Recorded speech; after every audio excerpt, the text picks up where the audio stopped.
Hello दोस्तों, नमस्कार। Prep exams के यूट्यूब चैनल पर आप सभी का स्वागत है। आज हम लोग static GK plus GK GS के क्वेश्चंस को देखेंगे।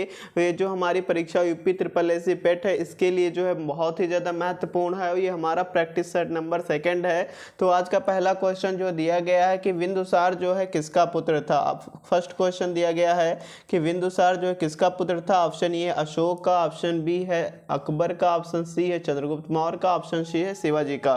तो बिंदुसार जो है किसका पुत्र था ये पूछा गया है। तो बिंदुसार जो है हमारा पुत्र था चंद्रगुप्त मौर्य का। किसका था? चंद्रगुप्त मौर्य का। और अशोक का जो है बिंदुसार चंद्रगुप्त मौर्य का जो है पुत्र था। और अशोक कौन था? तो अशोक जो है बिंदुसार का जो पुत्र जो था वो अशोक था। बिंदुसार का पुत्र कौन? अब क्वेश्चन पूछ ले कि बिंदुसार का पुत्र कौन था, तो ये अशोक जो है बिंदुसार का पुत्र था। लेकिन इसमें पूछा है बिंदुसार का किसका पुत्र था, यानी बिंदुसार के पिता का नाम पूछा गया था। तो बिंदुसार के पिता जो है चंद्रगुप्त मौर्य थे, जो कि ऑप्शन नंबर सी में दिया गया। तो ऑप्शन नंबर सी जो है इसका राइट आंसर हो जाएगा, सही उत्तर हो जाएगा। बिंदुसार का जो है 298 से 273 ईसा पूर्व भारत का दूसरा मौर्य सम्राट था।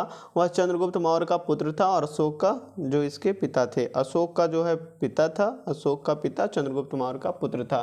तो दोनों क्वेश्चन जो है इंपॉर्टेंट है। और मौर्य वंश से संबंधित जो है ये सारे क्वेश्चन जो हैं, बिंदुसार किस वंश से संबंधित था? तो मौर्य वंश से जो है संबंधित था। अगले क्वेश्चन पे चलेंगे। सेकंड क्वेश्चन दिया गया है त्रिपिटक की पवित्र पुस्तकें जो हैं सिख धर्म में है, जैन धर्म में है, या फिर बौद्ध धर्म में है, या फिर मुस्लिम धर्म में है। तो त्रिपिटक जो है त्रिपिटक जो है ये बौद्ध धर्म से संबंधित है। और बौद्ध धर्म जो है ये की एक पवित्र पुस्तक है त्रिपिटक। और त्रिपिटक में जो है विनय पिटक है, सुत्त पिटक है और अभिधम पिटक है। ये 3 पिटक थे त्रिपिटक में, और ये तीनों जो है पवित्र पुस्तक थी त्रिपिटक में। तो ये किस धर्म से संबंधित है? ये जो है बौद्ध धर्म से जो है संबंधित है, बौद्ध धर्म। और ऑप्शन नंबर सी जो है इसका राइट आंसर हो जाएगा। अगले क्वेश्चन पे चलेंगे। थर्ड क्वेश्चन है पाल साम्राज्य का प्रथम शासक जो है कौन था। Option A Gopal, option B है व्यनाथन, ऑप्शन सी है धर्मपाल, ऑप्शन डी है भास्करन। तो पाल साम्राज्य का जो है प्रथम शासक गोपाल था। पाल वंश साम्राज्य का, पाल वंश का प्रथम शासक जो है गोपाल था। और वह जो है बौद्ध मतानुयायी था तथा नालंदा में उसने एक विहार का निर्माण करवाया था। गोपाल ने लगभग 250 से 770 ईसा पूर्व तक शासन किया था, यानी 20 वर्ष तक जो है गोपाल ने शासन किया था। तो ऑप्शन नंबर फर्स्ट जो है ए ऑप्शन इसका राइट आंसर हो जाएगा। पाल साम्राज्य का प्रथम शासक कौन था? तो पाल साम्राज्य का प्रथम शासक गोपाल था। अगले क्वेश्चन पे चलेंगे। अगला क्वेश्चन दिया गया है भारत पर शासन करने वाला पहला मुस्लिम राजवंश कौन था। खिलजी राजवंश था, ऑप्शन ए, ऑप्शन बी गुलाम हुआ राजवंश, ऑप्शन सी लोधी राजवंश, ऑप्शन डी तुगलक राजवंश। तो इसमें जो बी ऑप्शन में दिया गया ऑप्शन नंबर बी गुलाम जो राजवंश है, गुलाम राजवंश ने क्या किया था? पहला ऐसा मुस्लिम राजवंश था जिसने जो है भारत पर शासन किया था। इसके पहले शासक कौन थे? ये भी पूछ सकता है क्वेश्चन में। तो कुतुबुद्दीन ऐबक थे। कुतुबुद्दीन ऐबक जो था पहला शासक, मुस्लिम शासक था जिसने जो है भारत पे राज किया था। तो ऑप्शन नंबर बी इसका राइट आंसर हो जाएगा, गुलाम वंश। अगले क्वेश्चन पे चलेंगे। अगला क्वेश्चन हमारा दिया गया है शिवाजी महाराज के शासनकाल में मंत्रिपरिषद को किस नाम से जाना जाता था। अष्टदिग्गज, नवरत्न, अग्रहारम या अष्टप्रधान। तो किस नाम से जाना जाता था? तो अष्टप्रधान के नाम से जाना जाता था। ऑप्शन नंबर डी जो है इसका राइट आंसर हो जाएगा। अष्टप्रधान जो है, अष्टप्रधान में क्या क्या होते थे? तो उसमें पेशवा थे, आमात्य थे, मंत्री थे, सचिव थे, सुमंत थे, सेनापति, पंडित राव और जो है न्यायाधीश शामिल थे। कुल मिलाकर कितने थे? 8 अष्ट जो है प्रधान उसमें शामिल थे शिवाजी महाराज के शासनकाल के मंत्रिपरिषद में। ऑप्शन नंबर जो है डी ऑप्शन इसका सही उत्तर हो जाएगा। अष्ट प्रधान जो है इसमें शामिल थे। अगला इंपॉर्टेंट क्वेश्चन है प्रार्थना समाज के संस्थापक निम्नलिखित में से कौन थे। एम.जी. रानाडे, आत्माराम पांडुरंग या ज्योतिबा फुले या फिर C.R.C. भंडाकर। तो आत्माराम पांडुरंग ने जो है प्रार्थना समाज की स्थापना की थी। ऑप्शन नंबर बी इसका राइट आंसर हो जाएगा। कब की थी ये क्वेश्चन पूछ सकता है।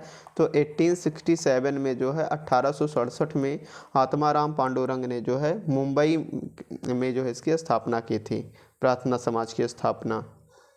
अगला क्वेश्चन है काकोरी षड्यंत्र मामला किस वर्ष में हुआ था। तो काकोरी षड्यंत्र मामला किस वर्ष हुआ था। 1925 में, 1924 में, 1926 में या फिर 1927 में। तो काकोरी जो है 9 अगस्त 1925 को हुआ था। 9 अगस्त 9 अगस्त 1925 को उत्तर रेलवे के लखनऊ सहारनपुर संभाग के काकुरी नामक स्थान पर हुआ था। और उसमें जो है पैसेंजर ट्रेन पर डकैती डालकर खजाना जो है लूट लिया गया था। और यह घटना जो काकोरी कांड के नाम से जो है इसीलिए जानी जाती थी। इस कांड में 29 क्रांतिकारियों को गिरफ्तार किया गया था, जिसमें राम प्रसाद बिस्मिल थे, अशफाकुल्ला खां थे, रोशनलाल और राजेंद्र लहड़ी को इसमें फांसी हुई थी, जबकि चंद्रशेखर आज़ाद जो है वहाँ से भाग गए थे। तो ऑप्शन नंबर जो है ए ऑप्शन कब हुआ था? 1925 9 अगस्त 1925 को जो है हुआ था। अगले क्वेश्चन पे चलेंगे। अगला क्वेश्चन जो दिया गया है, सुभाष चंद्र बोस ने किस पार्टी की स्थापना की थी? अभिनव भारत, आज़ाद हिंद सेना, या फिर रिवोल्यूशनरी आर्मी, या फॉरवर्ड ब्लॉक? तो सुभाष चंद्र बोस ने जो है फॉरवर्ड ब्लॉक की स्थापना की थी 1939 में, जो है कब? 1939 में। 1939 में फॉरवर्ड ब्लॉक की स्थापना सुभाष चंद्र बोस ने जो है की थी। अगला क्वेश्चन दिया गया है, 9वां प्रश्न है, वह कौन सा अधिनियम था जिसने भारत में सत्ता ब्रिटिश ईस्ट कंपनी से ब्रिटिश क्राउन में स्थानांतरित की थी? भारत सरकार अधिनियम 1858, भारत सरकार अधिनियम 1835, भारत सरकार अधिनियम 1833, या भारत सरकार अधिनियम 1947? तो किस जो है अधिनियम के तहत भारत में सत्ता ब्रिटिश ईस्ट कंपनी ने जो है ब्रिटिश क्राउन में जो है उसको स्थानांतरित किया था?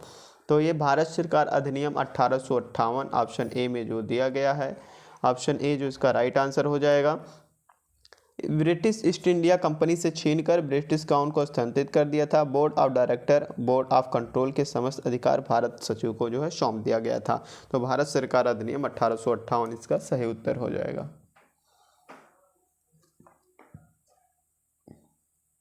अगला प्रश्न है, स्वराज पार्टी के निर्माण में मोतीलाल नेहरू के निम्न में से किसकी भूमिका थी?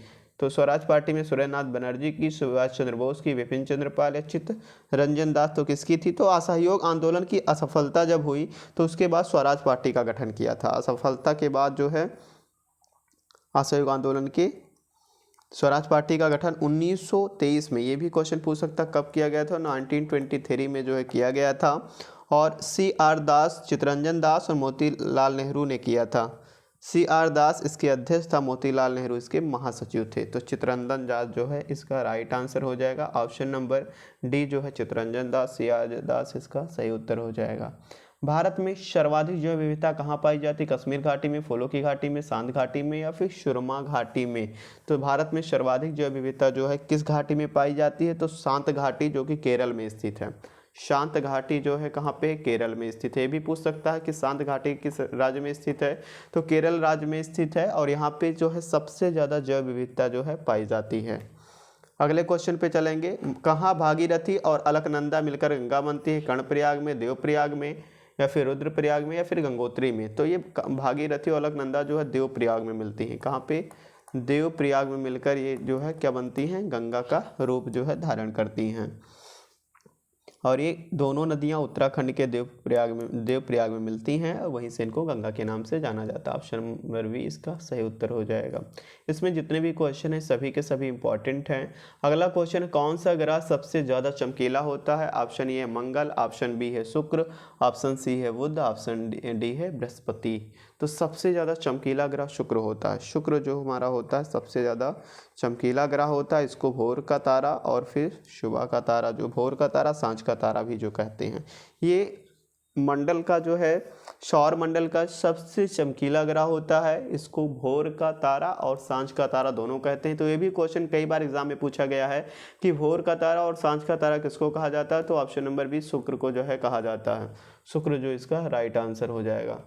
अगला क्वेश्चन है, दुनिया की सबसे बड़ी ताजे पानी की झील कौन सी है? लेक सुपीरियर है, लेक विक्टोरिया है, हाइड्रोस्क्वान है, इनमें से कोई नहीं। तो दुनिया की सबसे बड़ी ताज़े पानी की जो झील है वो झील सुपीरियर झील है। लेक सुपीरियर जो है, सुपीरियर झील, ऑप्शन नंबर ए इसका राइट आंसर हो जाएगा। जबकि विश्व की सबसे बड़ी झील की अगर बात किया जाए तो कैस्पियन झील है। कैस्पियन सागर है जो खारे पानी की झील है। खारे पानी की अगर बात किया जाता तो यहाँ पे ऑप्शन सुपीरियर नहीं लगाते, ऑप्शन नंबर हम लोग देखते कैस्पियन, हमारा आंसर सही हो जाता कैस्पियन सागर।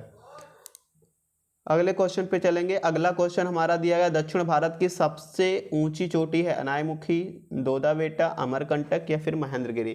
तो दक्षिण भारत की मोस्ट इंपॉर्टेंट, कई बार एग्जाम में पूछा गया, तो अनायमुखी जो है सबसे बड़ी जो है चोटी है दक्षिण भारत की। इसकी ऊंचाई 2695 किलोमीटर है, 2695 मीटर है इसकी लंबा ऊंचाई। दोदा बेट्टा नीलगिरी पहाड़ी की सबसे ऊंची चोटी है जिसकी लगभग ऊंचाई 2637 मीटर है। दूसरे नंबर पे कौन सी है? दोदा बेट्टा, ऑप्शन नंबर बी में दिया है, इसकी ऊंचाई 2637 मीटर है। ऑप्शन नंबर ए इसका राइट आंसर हो जाएगा। अगला क्वेश्चन है, हिंदू रेट ऑफ ग्रोथ शब्द किसने प्रस्तावित किया? अमर्त्य सेन ने, राजकृष्णा ने, या VKRV राव ने, या फिर कौशिक बासु ने। तो इसका आंसर हो जाएगा ऑप्शन नंबर वी, राजकृष्णा ने हिंदू रेट ऑफ ग्रोथ शब्द जो है प्रतिपादित किया। ऑप्शन नंबर जो है वी ऑप्शन राइट आंसर हो जाएगा। ये भारतीय अर्थशास्त्री राजकृष्णा ने जो है किया था। भारत की कृषि क्षेत्र में सामान्यतः किस प्रकार की बेरोजगारी पाई जाती है? प्रतिरोधकता बेरोजगारी, संचरात्मक बेरोजगारी, छन्न बेरोजगारी या फिर स्वैच्छिक बेरोजगारी। तो भारत के कृषि क्षेत्र में प्रच्छन्न बेरोजगारी पाई जाती है जो किसानों में गरीबों के प्रमुख कारणों में से एक है। ऑप्शन नंबर जो है सी ऑप्शन इसका राइट आंसर हो जाएगा। अगला क्वेश्चन है, भारत में हरित क्रांति के जनक किसको माना जाता है? अमर्त्य सेन को, MS स्वामीनाथन को, वान नील को, या फिर डॉक्टर मिशेल को। तो भारत में जो है हरित क्रांति का जनक जो है MS स्वामीनाथन को माना जाता है। इसके जन्मदाता कौन है? MS स्वामीनाथन जी हैं। ऑप्शन नंबर बी जो है MS स्वामीनाथन राइट आंसर हो जाएगा। अगला क्वेश्चन जो है इंपॉर्टेंट है, श्वेत क्रांति का संबंध किससे है? दूध से है, मछली से है, फसल से है, या फिर अंडा से है। तो श्वेत क्रांति का संबंध जो है दूध से। किससे है? दूध से जो है इसका संबंध है, दुग्ध उत्पादन से। ऑप्शन नंबर ए इसका राइट आंसर हो जाएगा।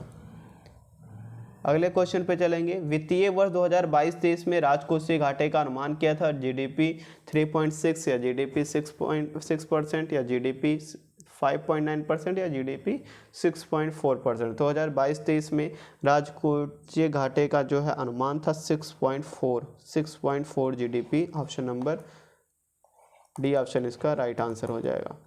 अगले क्वेश्चन पे चलेंगे। अगला क्वेश्चन हमारा दिया है, संविधान के 73वें संशोधन द्वारा पंचायतों को निर्दिष्ट किए जाने वाले कार्य निम्नलिखित में वर्णित है? 11वीं अनुसूची में, 10वीं सूची में, 13वीं सूची में, या फिर 12वीं सूची में। तो संविधान के 73वां जो संविधान संशोधन द्वारा पंचायतों को जो है कौन सी सूची में वर्णित किया गया था? तो इसको जो है 73वें संशोधन पंचायतों को प्रदान किया था। इस संशोधन के तहत जो है इसको 11वीं अनुसूची में विषयों की पूर्ण शक्ति होगी। इस अनुसूची में कुल 29 विषय थे। तो 11वीं अनुसूची जो है इसका राइट आंसर हो जाएगा, ऑप्शन नंबर फर्स्ट।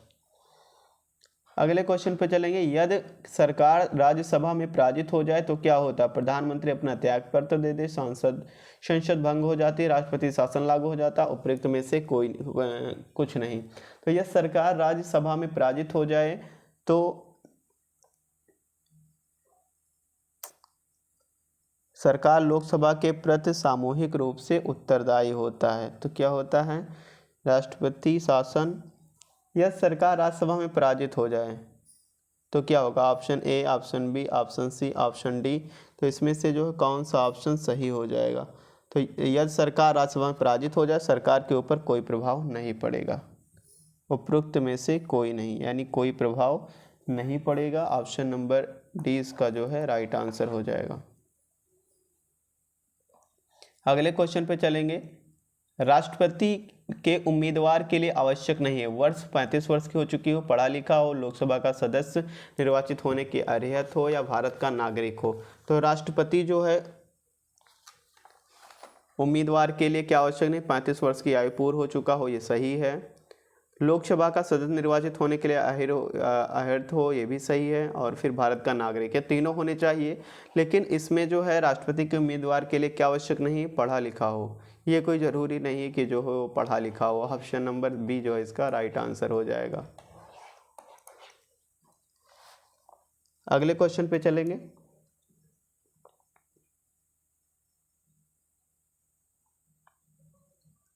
निम्नलिखित में से कौन सा एक सुमेलित नहीं है, इंपॉर्टेंट है, भाग 2 है, भाग 3 है, भाग 4 है, भाग 5 है।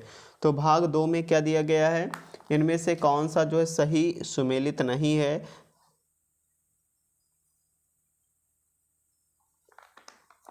तो भाग एक जो है इसका क्या बताया गया तो ऑप्शन नंबर 5,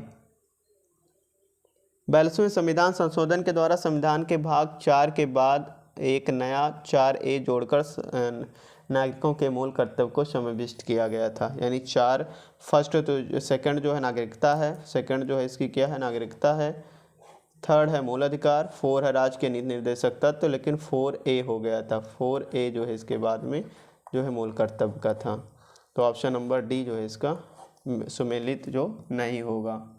अगला क्वेश्चन दिया गया है, लोकसभा के लिए चुनाव में निर्वाचित होने के लिए किसी व्यक्ति के लिए न्यूनतम आयु कितनी होनी चाहिए, 18 वर्ष, 21 वर्ष, 25 वर्ष, इनमें से कोई नहीं।